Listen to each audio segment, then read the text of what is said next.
Because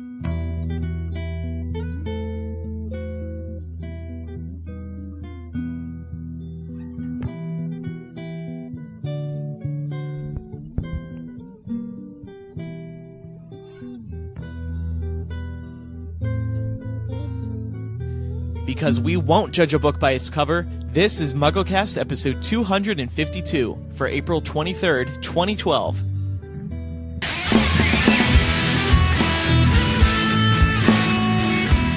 This week's episode is brought to you by Audible.com, the internet's leading provider of audiobooks with more than 100,000 downloadable titles across all types of literature, including fiction, nonfiction, and periodicals. For a free audiobook of your choice, go to audiblepodcast.com/MuggleCast. Welcome to MuggleCast, episode 252. Andrew, Eric, Micah. That first one is me, by the way. I'm Andrew. And a new host is here. You may recognize her if you've listened to some of the other podcasts we do. Maybe Game of Owns, maybe Hunger Games chat, maybe Secret Diaries chat. Selena Wilkin, hailing from Sweden. Hello, Selena. Hi, it's good to have you on MuggleCast. I'm glad to be here. Thank you. You're penetrating all the podcasts. I am. It's too much. It's like a Get virus. out of here. Shoo. No, we wanted to have you on because you'll be joining us at LeakyCon this summer, and we need an international host and a female host. So you kill two birds with one stone. Exactly. Hopefully, people will be happy that I can represent the whole world and all the women. Exactly. Well, I'm glad we keep the Sweden joke running on this show. Yeah, cross shows. But as always, we're here to talk about Harry Potter on this podcast, and there's lots of interesting news actually going on with J.K. Rowling. It was a huge week for J.K. Rowling about 2 weeks ago now, so we're going to talk about all the announcements that she dropped in a period of like 4 days. And also, J.K. Rowling is not the only Harry Potter person who may be writing a new book. So we'll talk about that in a little bit. Are you writing a book? No. Are you? No. Oh. Well, that narrows it. From Hypable, I'm Andrew Sims. From MuggleNet, I'm Eric Skull. From MuggleNet, I'm Micah Tannenbaum. And from Hypable, I am Selena Wilkin. So, Micah, what is in the news this week? Well, Andrew, you said it was a big week, probably about 2 weeks ago did say that. At this point, for J.K. Rowling. And just a lot of news from her end, and we hadn't heard from her in quite a while, other than the random tweets that she would post on her Twitter feed. You didn't think I was going to let that slip by. I had the opportunity, and I just seized it right there. Good for you. So now I still don't follow her on Twitter, by the way, but this proves that when big news is announced, I still found out about it. I didn't have to follow her on Twitter. She didn't tweet about any of this, did she? She retweeted Pottermore, I think. I think she said FYI, right? And then linked to her website or something. It was a ridiculous tweet. She didn't use even half of the 140 characters she could have. Right. Yeah, she retweeted Pottermore. Oh no, that was in March. She retweeted Little Brown about the new novel.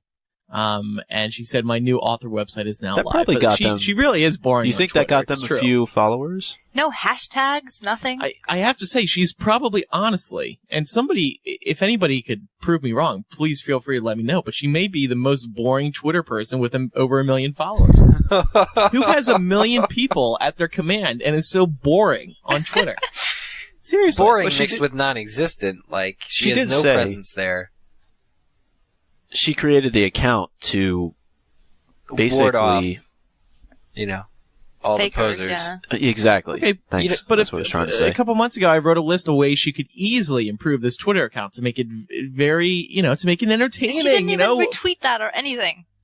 What is she doing? Right. Well, no, I'm not saying she should retweet that. I'm saying she should, do what I said. I gotta look that up, that list up. I'm sure it'll be great, but. Stuff like, throwing in little tidbits about the Harry Potter books, throwing quotes about Harry Potter. Those would get, retweeted 1 million times. Quotes from the Harry Potter books. A little stuff like that. Doing a Q&A. I mean, come on. The possibilities are Why so passionate about Twitter, though? That's what I want to know. Because clearly there are other things like Facebook where people probably pose as her and other places around the internet. Why did she pick Twitter of everything to kind of validate herself on? I don't know. But I don't know. Before we continue with the show, we'd like to remind you that this episode is brought to you by Audible.com, the internet's leading provider of audiobooks with more than 100,000 downloadable titles across all types of literature and featuring audio versions of many New York Times bestsellers. For our listeners, Audible is offering a free audiobook to give you a chance to try out their great service. One audiobook to consider is The Sea of Monsters, Percy Jackson and the Olympians, Book 2.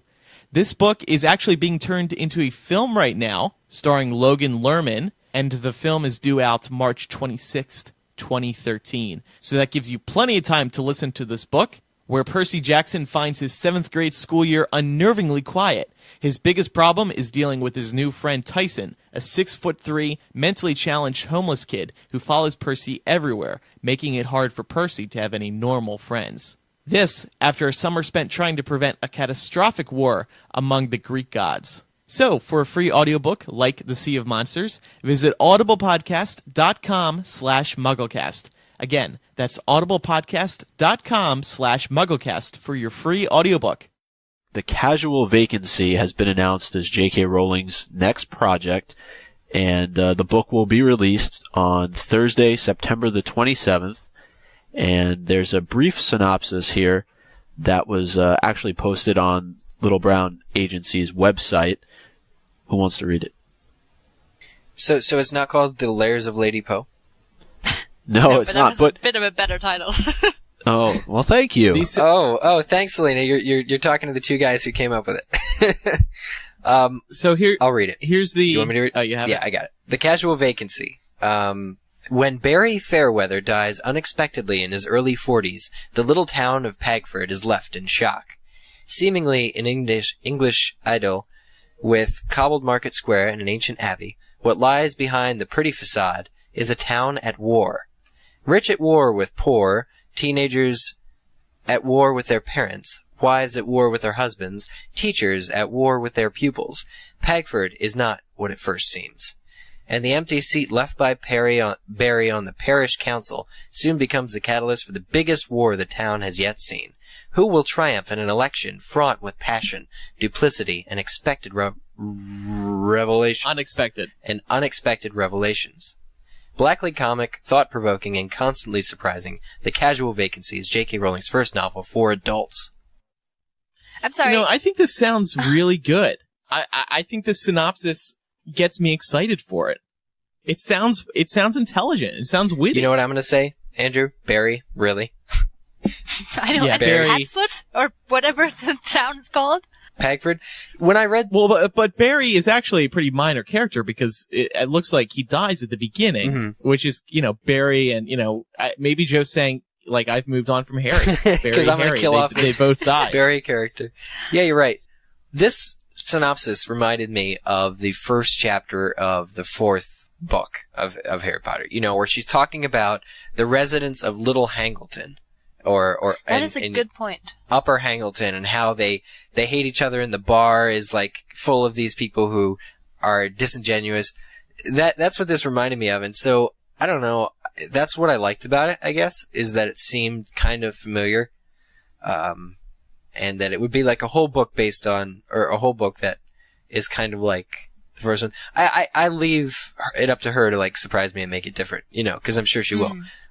It's going to be a really riveting book, I think. I mean, it definitely has that J.K. Rowling feel. When you just read that description, like, you can tell it was written by J.K. Rowling. Or even, I don't know if you guys know this author, but he's called Jasper Fforde. It kind of reminded me, he's a big author, British author. It kind of reminded me of one of his books, actually, which is interesting. But it just does. But at the same time, it almost sounds like a story set in the Muggle world, but it's kind of the same world. Like, obviously, that's not what it is, but because it's so similar to something, as you said, that we could have read about Little Hangleton, I'm not sure that's a good thing. Like, I'm really excited for this book, but at the same time, I don't know. Now, it doesn't seem like this is going to be a series. Right? And that was a question a lot of people were wondering, if Joe's next book would be the start of another series. But it doesn't seem like it unless, each book in the series, somebody leaves the parish council. Right, the council, and they gotta find somebody new. No, I think... Right, so no series. Can I ask, what it like as a non-English native speaker, what is a casual vacancy? Is it something?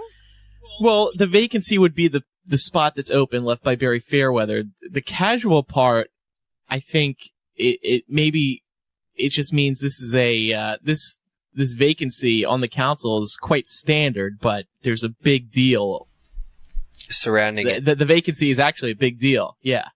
Does that make sense? Yeah, like it makes it's kind of sense. Yeah. It's kind of sarcastic. Like, I guess if you're in an elected position, you know, you're going out anyway in a couple of years.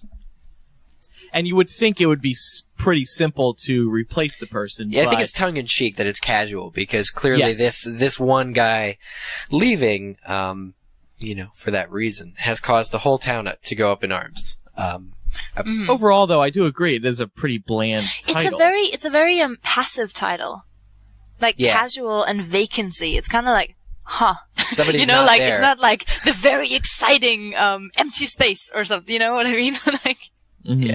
Yeah. She's maybe that's why the synopsis opens up with the name of a character, so you can get some sort of direct connection to this. Because honestly, the first week I had serious trouble remembering the title. Mm-hmm. I kept saying the casual what? So yeah, this is it. You know, I guess it's an adult book title. one of the. It's very British as well. Well, that should be a good thing then, that she hasn't lost her identity, living up there in Scotland. But I think too that the other thing the other book that this reminds me of, or it sounds like to me, there's a book by Stephen King, who's, you know, he and J.K. Rowling have a little bit of a relationship. They you know, he's written in all of her books and stuff, and we saw them together. Andrew and Mike in New York.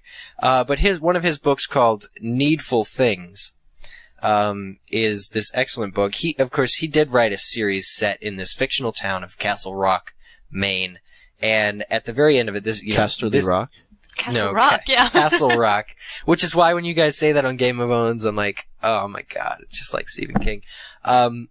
So Castle Rock, anyway, this last book that he wrote, set in this town, Needful Things, basically this guy opens up shop here and learns all the secrets that everybody in the whole town is hiding, and and their prejudices against one another, and uses it against them to literally destroy the town, which is really cool. But it reminded me of that. So are you guys excited for this book? After reading the summary, you know, now we got the title, there was all this hoopla in the Harry Potter fandom. Well, Andrew, you wrote that news post that said, will there be midnight parties for it? What do you think now? Do you think the casual vacancy is too boring a title to... No, I don't think that will affect it at all. I mean, booksellers, I think, want to get in on this excitement too. So, and one way to do that would be to have midnight release parties. Well, I'm super excited because as much as sort of I agreed with you, Andrew, like when I first heard the title, it was kind of like, oh my god, new book, and then like, okay. You had that moment of going, oh, casual vacancy. But now, I mean, if nothing else, like however well this book does, I'm sure it's going to do amazing, but whatever I think of this book, it is going to mean the continuation of the Potter fandom. I mean, the fact that J.K. Rowling is writing a new book, almost no matter what it's here's about. A question. You know what I mean? Well, yeah, here's a question. Does the Harry Potter fandom morph into something else? No, I think it'll always be Or will we always call it the Harry Potter fandom, or do we call it something else? I mean, does it one day become the J.K. Rowling fandom? Well, it would have to be, right? If it's no longer about Harry Potter. But that's the thing, like, we're so touched by the Harry Potter books, but we have to, we can't necessarily separate the Harry Potter books from J.K. Rowling, the author who wrote them. So a large portion of us will be following her, through everything else she writes. And we'll expect to be spoken to in the same way that the Harry Potter. And I'm not saying that this is Jo's fault or even anything she can control.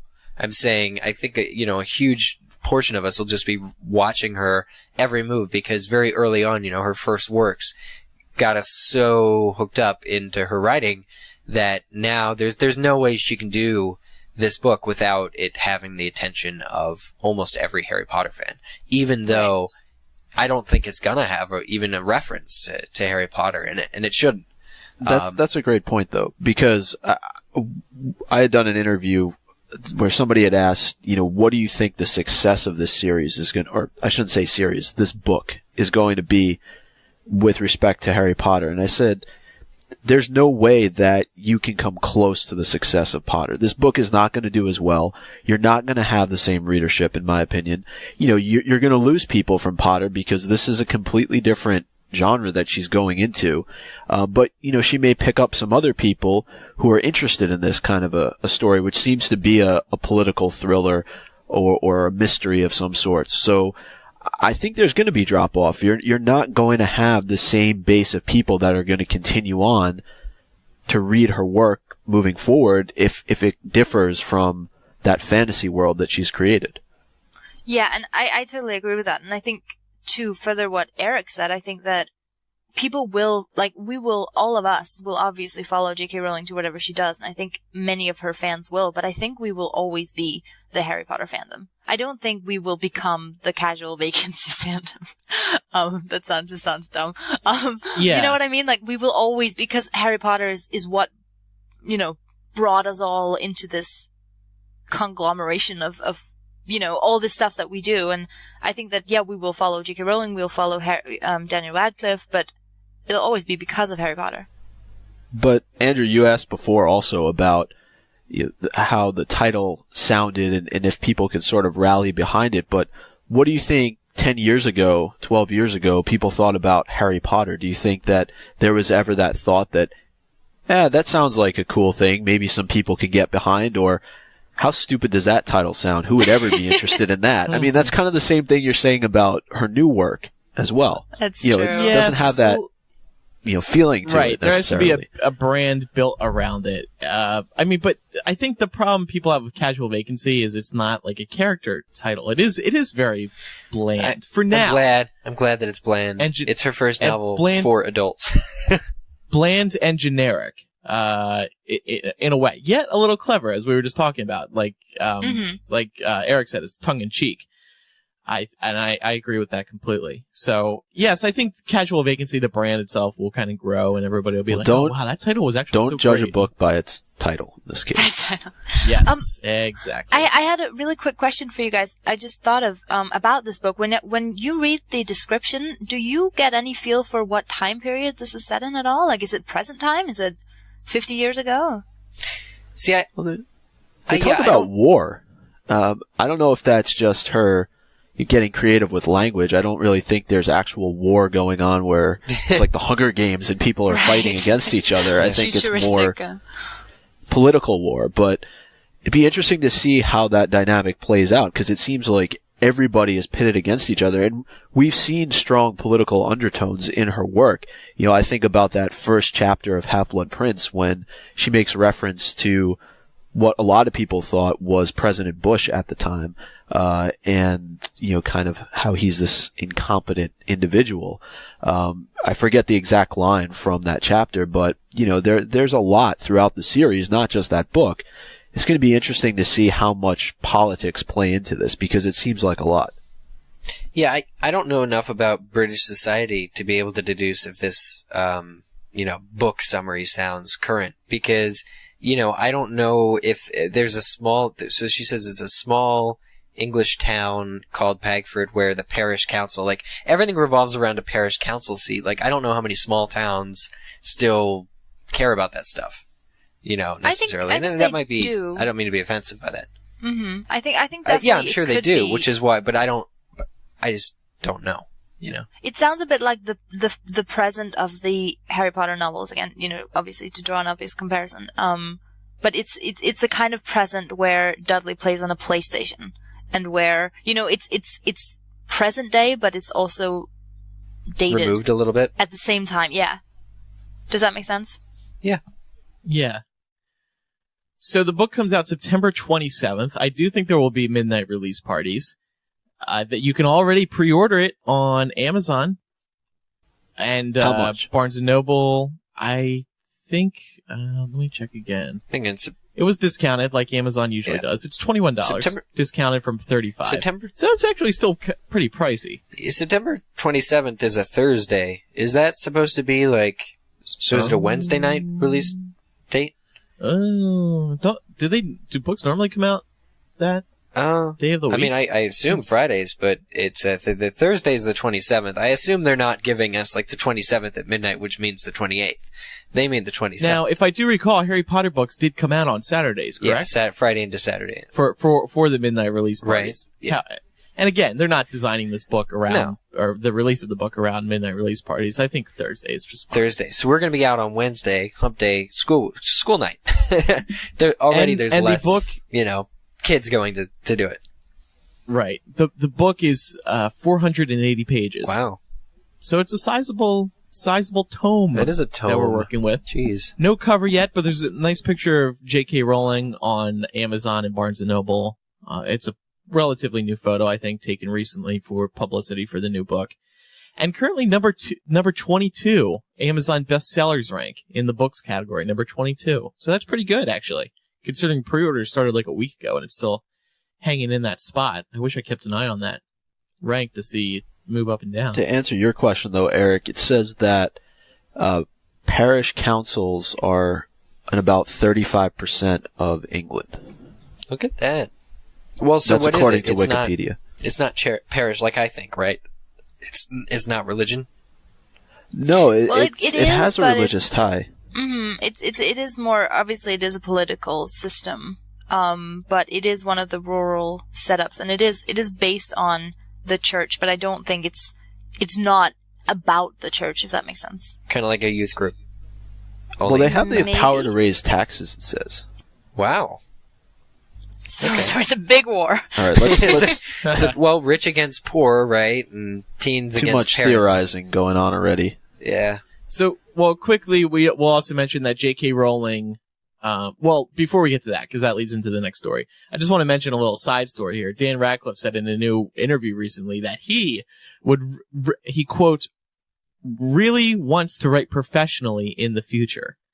So Dan is a jack of all trades here, and I think he could be a good writer. I mean, he's very intelligent. If you've ever heard him speak about world issues, or just speaking about what he reads, I mean, he's a huge reader himself, very well spoken, very intelligent. I think he could come up with a great book. He just needs a good idea. That's kind of the main thing. Do you think he'd ever have trouble publishing? No. Yeah. He has a good name for a front cover, doesn't he? You can see it. Radcliffe. Daniel Radcliffe. Yes. Star of How to Succeed in Business. Yes. And little movie series. Yes, that was his biggest accomplishment. Harry Potter. Yeah. Maybe, I could see him releasing a book under a pen name. Because I don't think he'd want the attention. I don't know. I think he's constantly trying to prove that he is not pigeonholed. He's amazing. No, just is not, can do more than one thing. And so this article that the Telegraph wrote, or is it the Hypeable one, just calls him a jack of all trades. So that's, well, it's true. So he's already succeeded in proving that he can do more than Harry Potter. But I think he would continue that, so I don't think he'd write under a pen name. Yeah, you're probably right. I would read it though. I would very much look forward. Me too. Like you said, he's really intelligent. So, what kind of book do you think he'd write? I'd say fantasy. A thriller. A murder mystery. A thriller. Yeah, you could be right. Between like Equus and Woman something really dark. He'd write fiction. Yeah, I think he'd write fiction, but I think it would be centered around adult characters, like not even adolescents, but maybe adults. So there was that, but also in the J.K. Rowling Big News Week, she relaunched jkrowling.com, and there wasn't much here. It's a redesigned site. They took away all the nice features that people used to like over the years. There's no more fan site award, which is kind of a shame. The Harry Potter fan site award, where she recognized MuggleNet, Leaky, HPA&A, Veritaserum, all these. And so now it's basically a timeline, and you can scroll back to the very beginning of her life, which is kind of nice, but there's nothing else really here except the FAQ section. Right. And that is where some eagle-eyed Harry Potter fans spotted what, Micah? Well, it was interesting because I was talking to Andrew one morning. I forget. It was probably 2 weeks ago at this point. And I copied a a piece of text from her site, and I sent it to Andrew, and I said, "Is this new?" Because she had mentioned in this post that she was still working on the encyclopedia. And I forget the exact quote, I'm sure we have it somewhere, but it was really the first confirmation we had gotten in a long time, especially since Pottermore had been announced, that she still had plans on doing this encyclopedia and giving the proceeds to charity. Right. We were worried so that, excited about this. Yeah, we were worried that Pottermore had replaced the encyclopedia. Right. And the other thing, there was, concern, well, is this new? I mean, we knew she had in her mind that she was going to work on an encyclopedia. And I'll tell you why this is new. And there's no arguing with this. In June, at the Pottermore press conference, she addressed this specifically. I'm going to quote it for you right now, once I load it up. Well, here, do you want... She said, oh, sorry, go ahead. The question was, will there ever be a printed encyclopedia? And this is what she said in June. Will there ever be a book? I don't know at the moment. The world has kind of outstripped me in the sense that back in 98, I generated a lot more material than would ever be put in the books. It was simply ridiculous that anyone, to me at the time, I thought, who would ever want to know the significance of these types of wanwoods? Then she goes on and on, and then she says again, will there ever be an encyclopedia? Possibly. She said possibly. That is not a yes. That is not, I'm working on this. That is no confirmation that she is working on the book. All right. So, fast forward. You're right. To last week when this site was relaunched. What about the Harry Potter Encyclopedia, Joe? She said, for a long time, I've been promising an encyclopedia of Harry's world, and I've started work on this. Some of it forms the new content in Pottermore. It is likely to be and here's the other thing. She says, it is likely to be a time-consuming job, which implies that she is on the cusp of this. Not that she's been working on it for 10 years. It is likely to be a time-consuming job. Future tense. But when finished, I shall donate all royalties to charity. So the difference between June and this past week is that she went from possibly there's going to be an encyclopedia to I am working on this now. Yeah. She was probably doing the casual vacancy at that point, so she wasn't able to think further ahead than that. 480 pages is a lot of pages. Yeah. So there were some clear differences here, and this is news, and it got picked up everywhere, and rightfully so. And Harry Potter fans loved to hear this little update on the encyclopedia, and now there's no going back. This is the first time we've heard from Jo, and it says she's not going back. She has started on it now. And it's going to happen. Every other time before, it's been possibly or way down the road. Mm-hmm. I'm just so relieved. I mean, I'm sure everybody is so relieved because when Pottermore came about, I mean, obviously I was like, yay, Pottermore, but it just had that bitterness because I was like, well, I don't want this instead of the encyclopedia. I don't want to have to go into this chapter to read about whatever. I want to be able to look it up in a book, like a real Harry Potter geek that I am. And this is gonna be great. Like, even if most of it will have been released in Pottermore, just getting it in a book by J.K. Rowling, the whole thing of her sort of having both what she thought about it and actually, entries on each little thing. I mean, even if we don't get it in 20 years, I will still be super excited, I'll still be at the midnight premiere. So when do you guys think it'll come out? I mean, it has to be within, I would say, 3 years. I don't think so. She's likely to give herself a deadline like that. We still don't know when Pottermore is gonna stop releasing new content. I think she could totally wait on it, to be honest. She's busy raising her family, and she's gonna have to promote this book, and that's gonna be some time off. 3 years seems fair. I mean, but then again, it's been 5 years since book 7. And nothing has happened. So it's just, Well, then you can put it in the perspective of 8 years after the final book came out, which is a long time. Yeah, but why not make it an even 10? Really? Just for I was going to say that you also have Pottermore that will bridge that gap. So you will have new information that's being released. She said as much in that quote on Pottermore. I'm wondering how much more information does she have that's going to appear in this encyclopedia that isn't going to show up on Pottermore. There's got to be some catch to it that people are going to want to go and buy it, because otherwise, why not just go on to Pottermore and get it for free? Well, the being in print form works, although they could also sell it in the ebook store now that they have that. So are you suggesting that?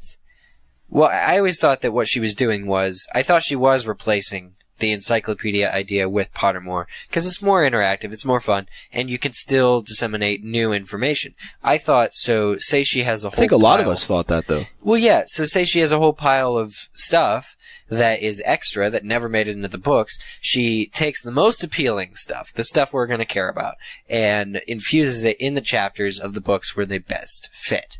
And that's what I thought was going to happen, so no encyclopedia.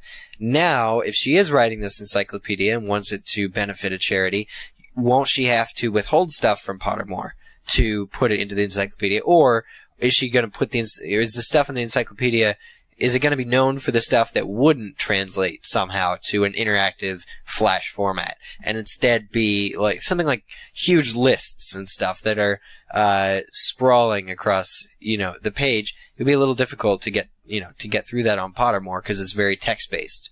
Mm-hmm. I'm hoping that the encyclopedia will be really visual. You'll get her sketches of the characters. You'll get her, the Black family tree as she envisioned it. You'll get little pictures of mandrakes or whatever. You'll have that more hand-drawn interactivity along with all the text. So maybe that's going to be.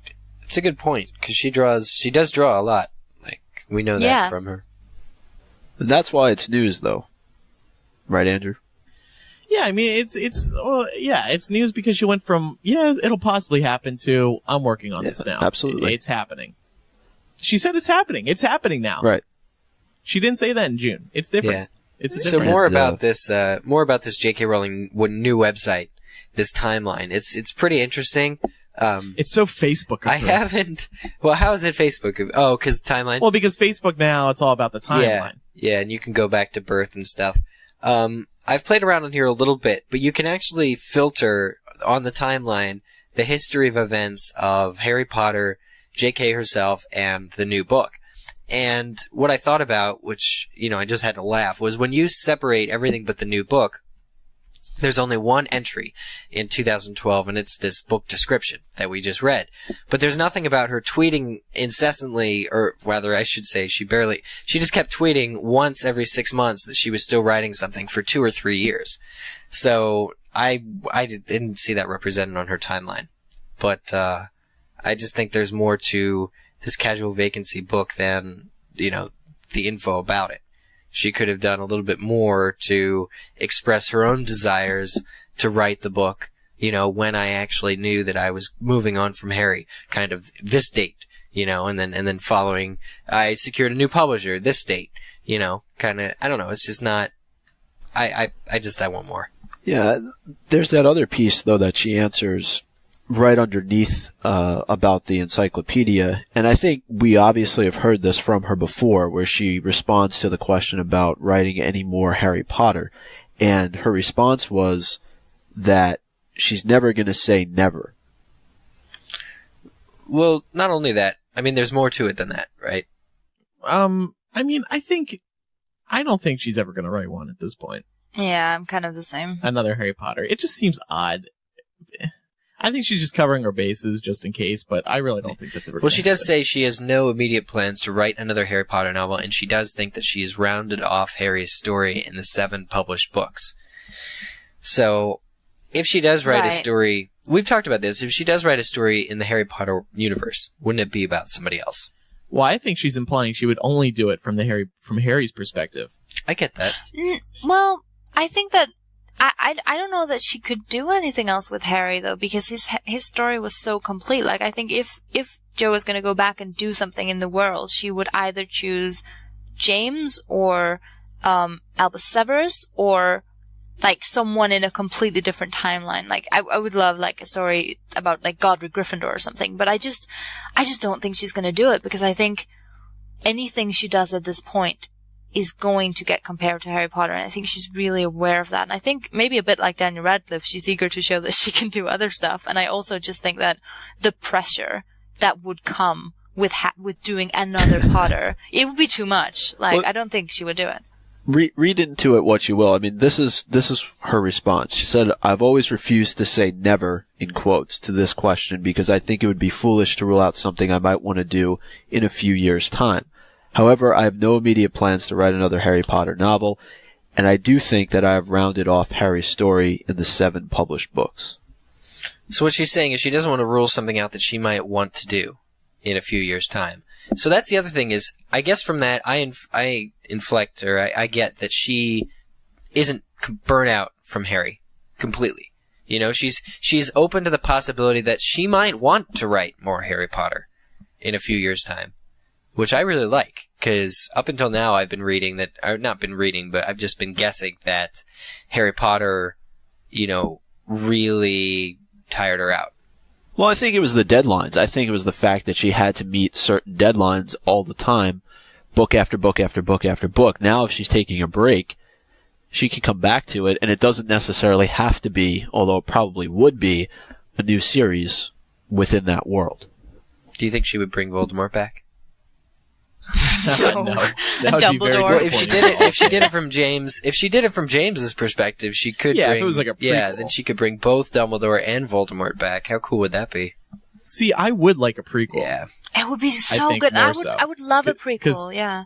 Because the threat of Voldemort is so interesting. Well, some people would just be like, would not read it because they're like, I know how it ends, you know?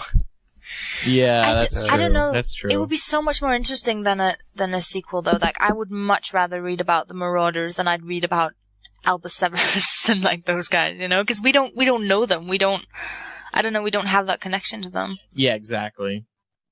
Yep. Yeah, you're exactly right. Let's move on now to the final J.K. Rowling story of the big J.K. Rowling story of J.K. Rowling's big week. What was that, Micah? We touched on it briefly, I think, and that's the fact that Pottermore has now officially opened to the public. There's no more waiting after about 6 months after it was supposed to open in October of 2011. It opened its doors to everybody a couple weeks ago. So you mentioned here that it opened on a Saturday, which is statistically the slowest internet traffic day. Yeah, it seems like they released it on Saturday to help prevent a big surge of people hitting the site at once. You know, if they did that on a Monday or Tuesday, it would have been much worse. So, but you said there's no more waiting. I mean, there still is waiting. You have to go through the process, right, of registering. Well, yeah, you have to wait for an email still. They still have to send it to you. Granted, you get it within a day or two, or maybe even sooner than that. It could be a couple hours. But they were doing that to help, regulate the amount of people going in to the site at the same time. And I heard reports it was down the other day, but it's back now. I feel like they didn't capture the excitement that would have happened in October when it was supposed to launch. Because remember, there was this big countdown in October where Pottermore would make its grand opening. Well, they were always extremely vague about when in October that would happen anyway. Same with April. Like, I'm looking at the news post or J.K. Rowling's tweet from 8th of March, and she said, she retweeted the Pottermore Insider, and they said, click here to find out when we'll be opening to everybody. And you click there and it says, we're pleased to announce that Pottermore.com will be opening to everyone in early April 2012. They still don't list a specific date. So it's really boring, and it's really impossible for people to really get excited about this because there's not one date where it's guaranteed to be open. It's to Andrew's this month, you know. His point, though, is the whole reason why they were generic is that if you put a specific date on it, their servers were not going to be able to handle all the traffic that were going to be hitting that site. But once it's open, people are going to flock to it. Like, people will get the word that it's open and all go to it on the same date anyway. What I'm saying, all you're doing is, by announcing a vague date, is having people check the website and be disappointed, which you do not want more disappointed people when it comes to Pottermore. Well, how about this? This is why I agree with what Andrew just said, is that if you go back to the Owls Are Gathering that whole campaign, which took place, I think it was in June, right, of last year, you've gone almost an entire year from announcing that this thing was going to launch. That's too long. I mean, you can't have that much lead time going into a project. Like, look, even with J.K. Rowling's new book, it's going to be out in September. So, when you have almost a year worth of lead time going into a project, that is going to excite millions of people around the world, and then you don't deliver on it time and time again, I think it's just become, in some ways, not interesting anymore to people. Tired. Yeah. It got tired. I agree with you. And remember, when the initial announcement was coming with the owls and all that, that was so exciting for Harry Potter fans. They did a great job with that. It felt like like an announcement about a new book was coming up, and figuring out the name of the site. It was before the last movie came out. It was, right. So we were like, oh, Harry Potter's going to live. Yeah, exactly, but, right. I mean, I think definitely there are still people who are super excited, especially the people that didn't get in the first time. That's sort of the comments that we're always seeing, is that, why are you guys using on Pottermore? Because you are all this exclusive club that got in. But I think I totally agree with you, because I think all of us got in. And all of us sort of had that initial excitement of, we have to get our usernames and we have to be sorted and all of that. But after you do that, though, I mean, it was just kind of like, oh, okay, what now? And so after all this time of waiting for something that in the end wasn't all that different. Well, for the non-beta users now, they've waited all this time to get in. For the beta users, we've waited all this time for nothing new. I mean, that's another issue that they're probably dealing with from people who have already experienced Pottermore. It's now however many months later, and what's interesting, you got to kind of captivate and bring those people back. And I think that's kind of the main problem, because I'm not saying that everybody who wanted to got in the beta part, but most of the people that really wanted to get into Pottermore got into Pottermore. You know what I mean? Like, most people did. And so all of those people are going to be the ones that are they're gonna want to capture so they can keep coming back. And they haven't done that for the most part. I haven't been back. I don't remember my username. It's kind of embarrassing. I haven't either. Let's get to some tweets. These people are commenting. We asked people who follow us on MuggleCast, twitter.com/MuggleCast, what do you think about the Pottermore opening? Dana said, the awesomest thing that happened in my life. It potters my world more. That's nice. Heart. See? So not everybody thinks like us. Mia Cole said, I've still had technical difficulties on the site. As of now, I can only use it on my iPhone. No fun. Which I don't even think you can use it on. Yeah, isn't it Flash? You can't. Yeah, it's Flash. So. Daniela says, it's just so, oh jeez. Gosh. People just, okay. Daniela says, it's just so boring. I was expecting something a lot more interesting, but it just seems like a giant waste of time. I take offense at These that. are from people who just got in, by the way. Steph Bourne says, Pottermore has been good. Seems really well done. Biggest issue right now is what in the world the point of collecting stuff is. I agree with this. There needs to be a point. I think some of the stuff is going to come in play in future books. Right. That's the impression. Do you think they'll have to fun, use those items to get past some place? Yeah, maybe. Susanna says, Pottermore has been spectacular, but I wonder when they will open the second book. I'm going to guess October. No. Yes, October. No. Is it competing with, remember that I'm going to guess late her summer. new book is, September 27th. Yeah.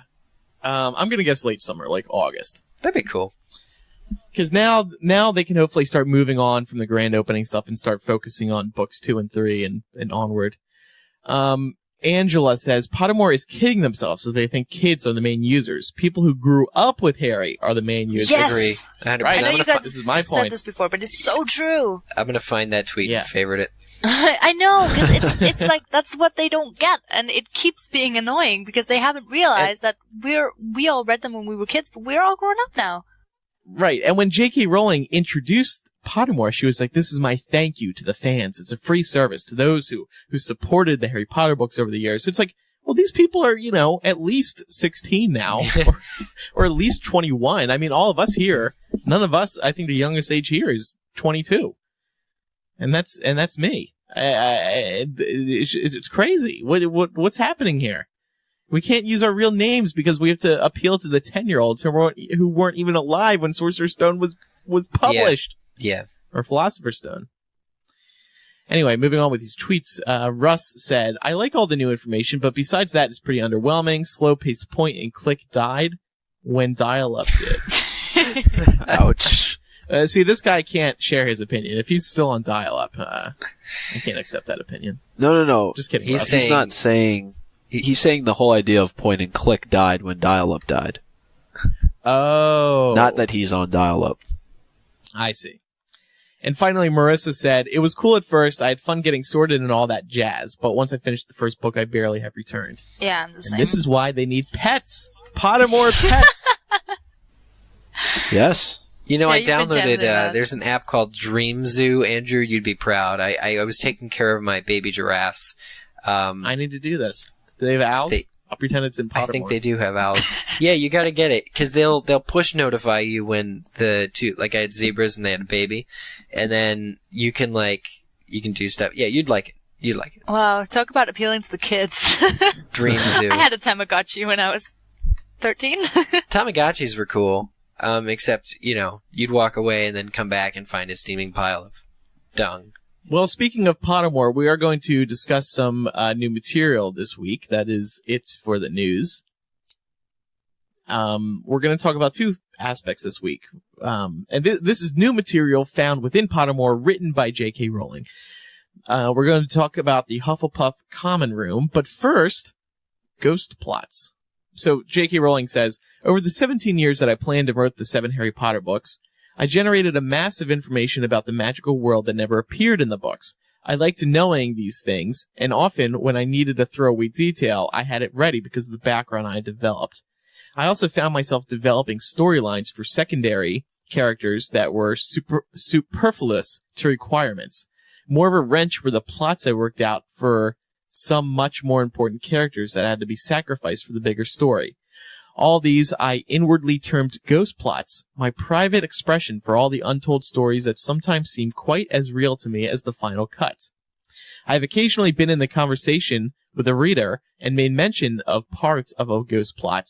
Looks of consternation crossed their faces as for a split second they asked themselves whether they accidentally skipped 20 pages somewhere. I apologize to anyone I might have accidentally wrong-footed in this way. The problem is literally on my head. Such a great writer. So, I mean, I would think, we were just talking about the encyclopedia earlier, a lot of these ghost plots could actually show up in the encyclopedia. This is the stuff I'm excited for. Like, this could be things like Hermione's sister and things like that, that existed, but they didn't. Well, she did. Like, in the first, when J.K. Rowling was first writing the book, she wrote in a younger sister for Hermione that got sent to Hogwarts, and it was this whole big thing, and she just cut her. And she just didn't have a sister in the end. Yeah. Well, but she says ghost plots refer to... Yeah, things that were real, I guess. Things that were, yeah. But, I mean, Hermione's sister could very well end up being one.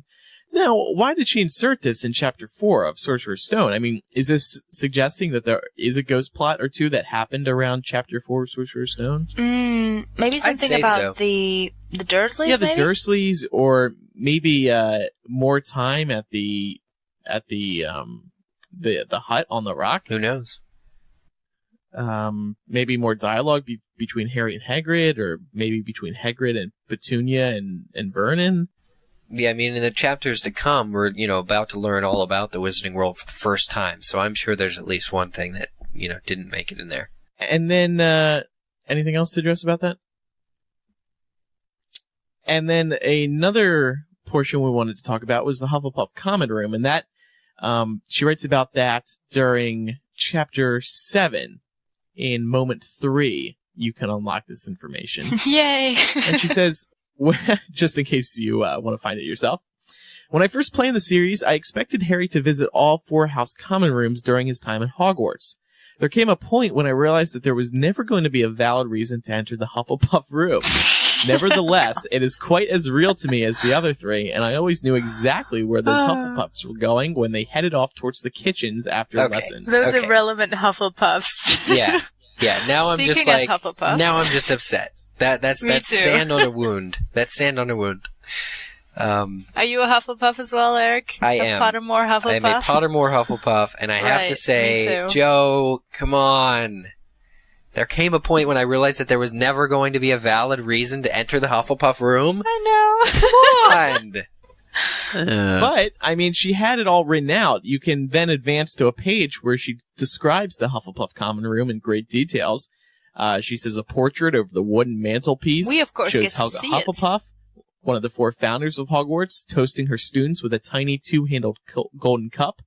Small, round windows just level with the ground at the foot of the castle show a pleasant view of rippling glass and dandelions. This and is a Hobbit occasionally hole. passing This trees. is not the common room. Hufflepuffs to the Hobbit hole. I mean, this is probably one of the reasons I'm not a big fan of Pottermore, because I'm like, No. why am I collecting points for Hufflepuff? The- Sorry, Hufflepuffs. This stuff, no, actually, the Hufflepuff common room, is described when you first get, when you get your letter and it says, welcome to our house. And, she did it well in the, I want to say the afterlife, it's Pottermore. But, it's just funny that in the books, and I get this, that, there really wasn't any reason for Harry. I mean, the Hufflepuffs kind of distance themselves from Harry. They're kind of, I don't want to say cliquey, but, they keep to themselves. So they're antisocial, so they're not likely to be involved in In their anything. Hobbit holes. With the exception of, well, they have this internal pride, like with Cedric Diggory. So, yeah, no, I can see that they're whether it be it their personality traits or just the fact that the book is written about Gryffindors, that you'd more likely get Gryffindor's main rival, Slytherin, the most, and then maybe Ravenclaw when it comes into the picture, because you need smart people to defeat the bad guy.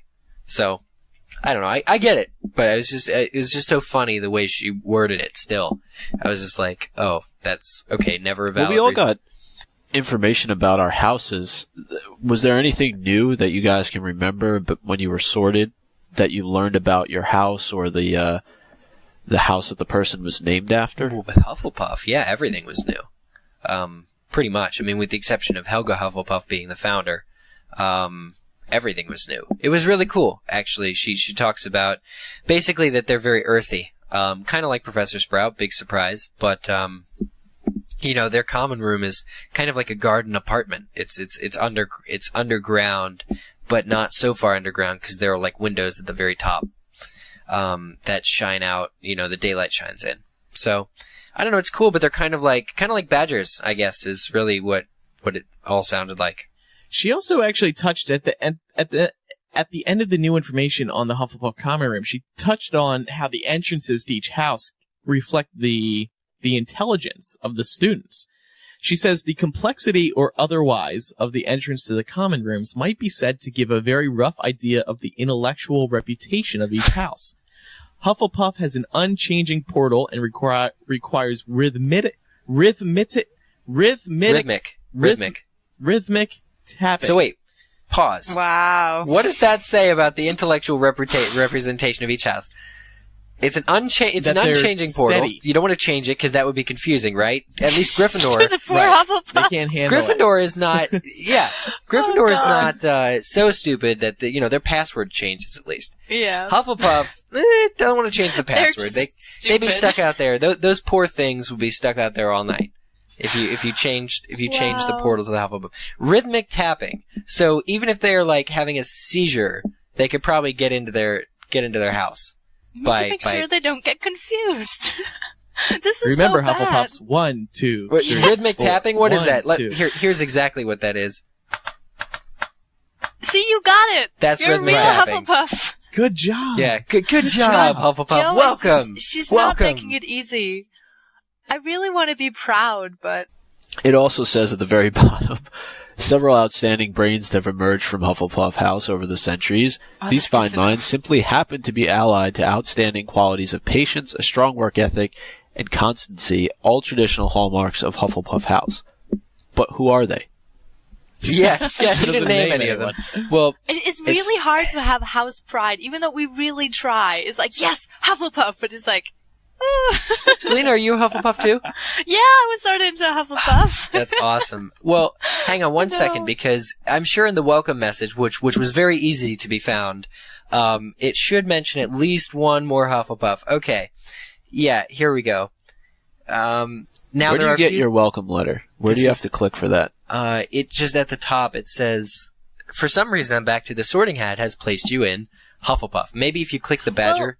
I still buy into Andrew's whole theory that it's all orchestrated to get equal amounts of people in each house. Well, I mean, I'd say it's definitive just because of the way that the points have been laid out. Although I really want to see JKR acknowledge that.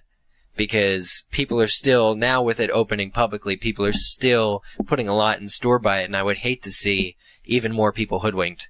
You know what I'm saying? Like, if it's fun, have it be fun. But anyway, this is from the Hufflepuff welcome letter. After the first paragraph. Now, there are a few things you should know about Hufflepuff House. First of all, let's deal with a perennial myth about the place, which is that we are the least clever house. Wrong, in all caps. Hufflepuff is certainly the least boastful house, but we've produced just as many brilliant witches or wizards as any other. Want proof? ? Look up Grogan Stump, one of the most popular ministers of magic of all time. He was a Hufflepuff, as were the successful ministers Artemisia Lufkin and Dugald McFowl. Then there's the world authority on magical creatures, Newt Scamander. Okay, I've heard we know him. I've heard of him. Bridget Wenlock, the famous 13th century arithmancer who first discovered the magical properties of the number 7. That's kind of cool. And Hengist of Woodcroft, who founded the all-wizarding village of Hogsmeade, which lies very near Hogwarts School. Hufflepuffs all. Okay, look at that. The founder of Hogsmeade was a Hufflepuff. There we go. I bet the person who invented butterbeer was a Hufflepuff. Yeah, but even after a whole night of drinking butterbeer, they could still remember the entrance to the Hufflepuff room. It wasn't that hard. What's funny because it hadn't changed. Is a complete contrast to what you just read, Eric. The opening, the second paragraph to the Ravenclaw one. After you're welcomed by Robert Hilliard, that sounds like a celebrity almost. I don't even know who that person is, but it starts off. Without wishing to boast, this is the house where the cleverest witches and wizards live. Oh, wow. So, I thought that was funny. It's a play on the words about boasting and clever. And the Gryffindor one is quite small and is like a little introduction from Percy Weasley. I was pleased when I saw that Gryffindor was the smallest, just because... Yeah, because we've already gotten so much. Yeah. Yeah. Yeah, I don't know. I still call it foul play. But maybe I'm just in denial. No, So on the next episode... Oh, no, I had literally nothing to say. I'm sorry. Okay.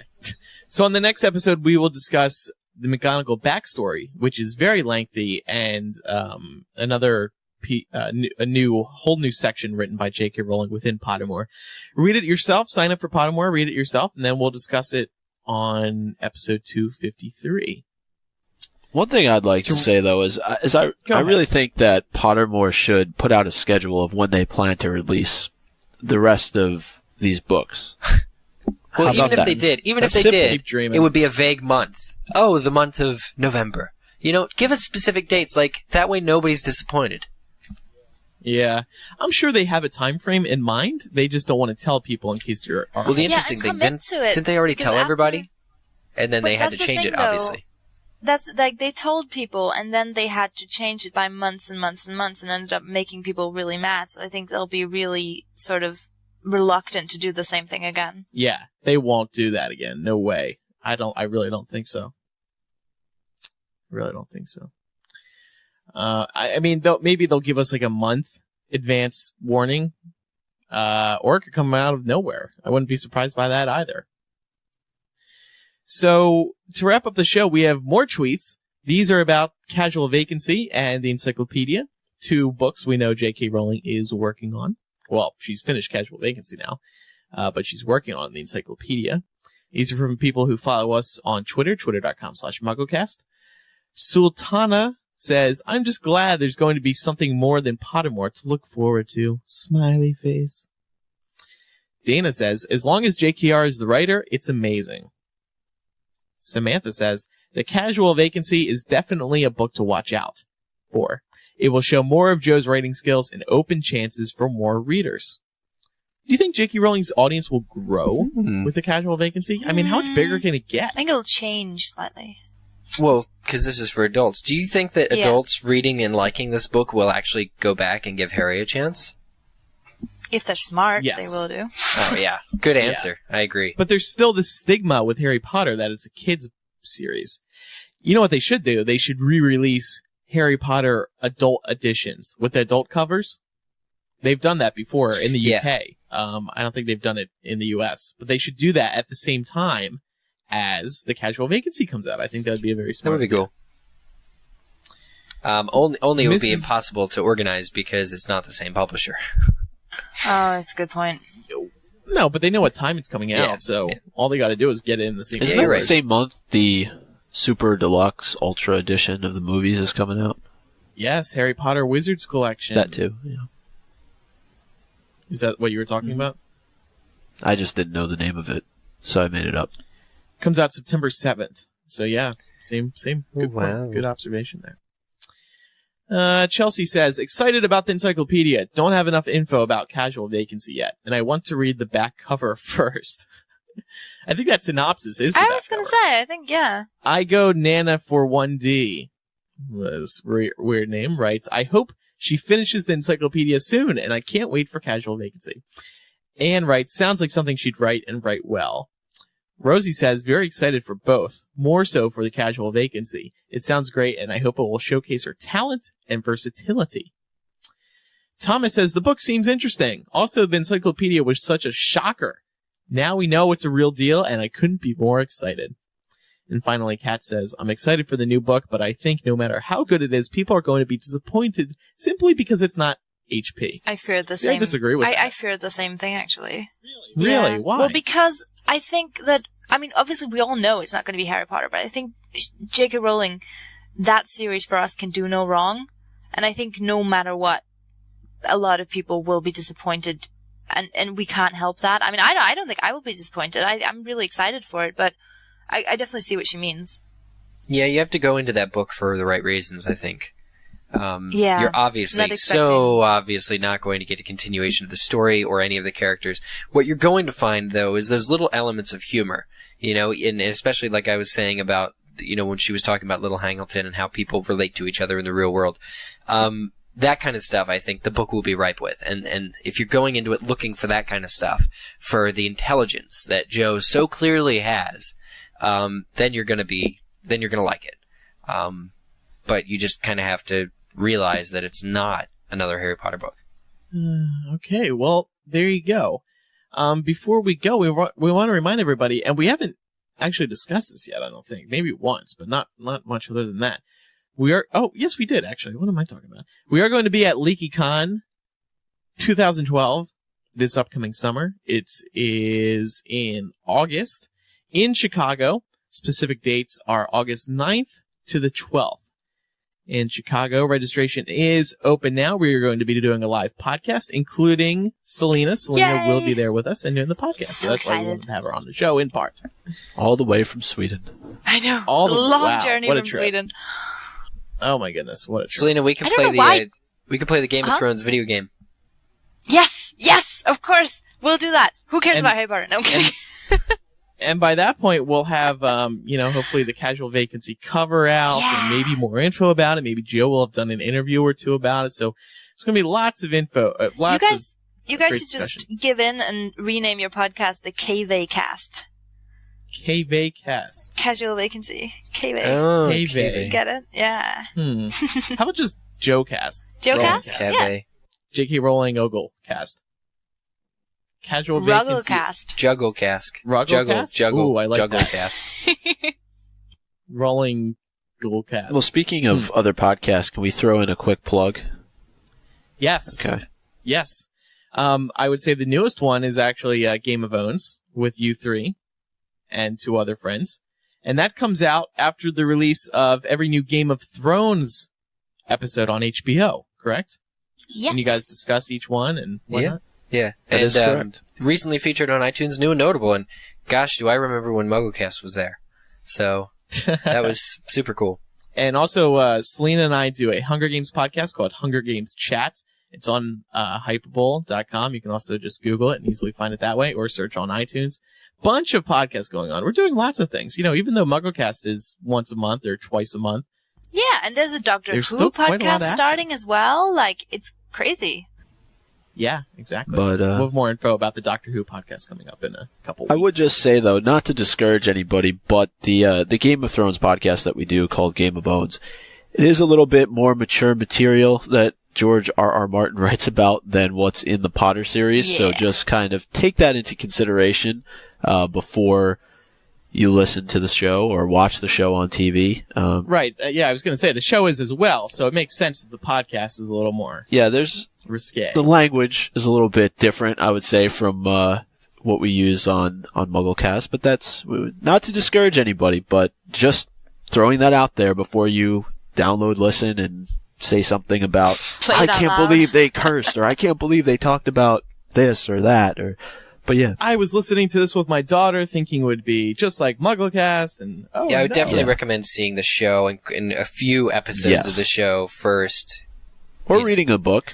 Or reading one of the books. Yeah.